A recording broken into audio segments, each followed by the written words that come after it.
Welcome to Business Book Daily.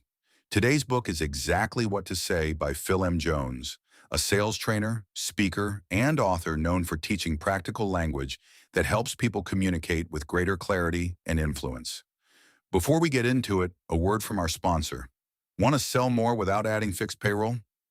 A lot of smart operators hire commission-only reps, experienced sellers who get paid only when they produce results. If that sounds like a smarter way to scale, post your opportunity at commissiononly.com.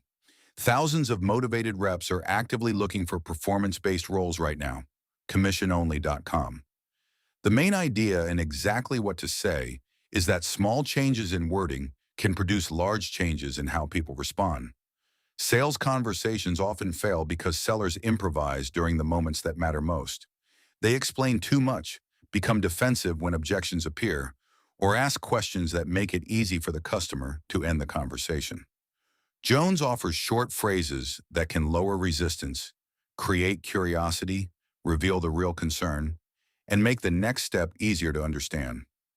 The goal isn't to pressure customers into decisions they'll regret. Prepared language should help sellers guide conversations with more confidence while giving buyers room to explain what they need.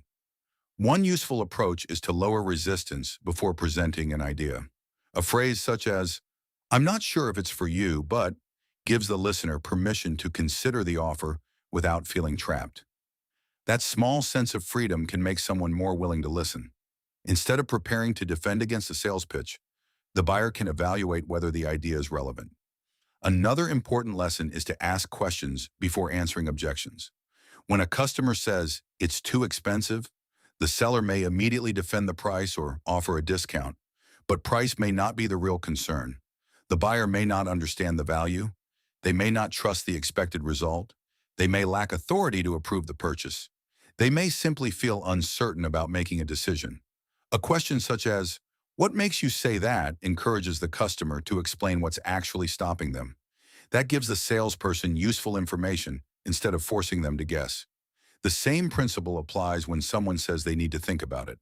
Rather than ending the conversation or pushing harder, ask which part requires more thought. The answer may reveal a concern about timing, trust, fit, budget, or internal approval. An objection often signals that the buyer needs more clarity. It doesn't always mean the conversation is over. Jones also recommends helping customers picture the outcome. The phrase, "just imagine," can move a conversation away from a list of features and toward the result the customer wants. A seller might help the buyer picture saving time, reducing mistakes, improving revenue, or removing a frustrating process. This works best when the outcome is realistic and based on something the customer has already said matters. The point isn't to invent a dramatic future. It's to connect the offer with a useful result the buyer can understand. Another source of resistance is uncertainty about what happens after the customer says yes. A person may like the offer, but worry about setup, contracts, training, deadlines, or hidden responsibilities. Language such as, "what happens next is," can reduce that uncertainty. The seller can explain the next action, who is responsible, how long the process takes, and what the customer should expect. A clear process makes the decision feel more manageable. Jones also introduces conditional commitments.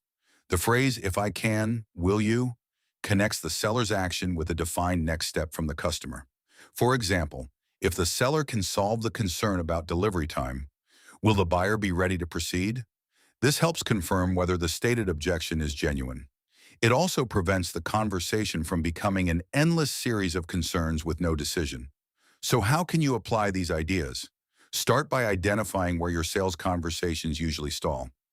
Look at the opening, price discussion, objection handling, follow-up, and final decision.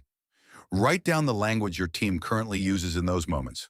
Listen for long explanations, vague questions, defensive answers, and wording that creates pressure. Then prepare a small set of phrases for each stage.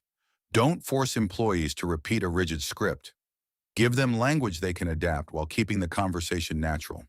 Practice aloud. A phrase may look useful on paper, but sound awkward when spoken. Role-play common situations until each person can use the wording comfortably in their own voice. Review real conversations as well. Study call recordings, email threads, and customer feedback. Look for moments where language created trust, confusion, resistance, or momentum. Coach one improvement at a time rather than giving employees a long list of corrections after every call. Connect features to outcomes. Instead of describing everything the product can do, focus on what the buyer said they want to improve. Then explain the next step clearly. The customer should know what happens, who does what, and how much time it requires. Most importantly, don't use these phrases as tricks. Customers should remain free to say no. Strong influence helps people make informed decisions.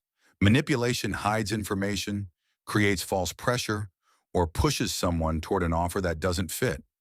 Finally, measure more than immediate sales. Track whether better language leads to clearer conversations, faster decisions, fewer misunderstandings, stronger retention, and better customer relationships. Now, here are 3 insights worth sharing.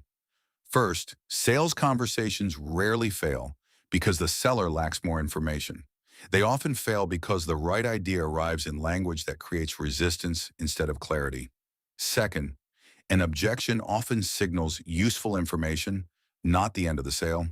The best response is usually a question that reveals what the customer really means. Third, influence works best when the next step feels clear and easy. Good language doesn't force decisions. It removes friction.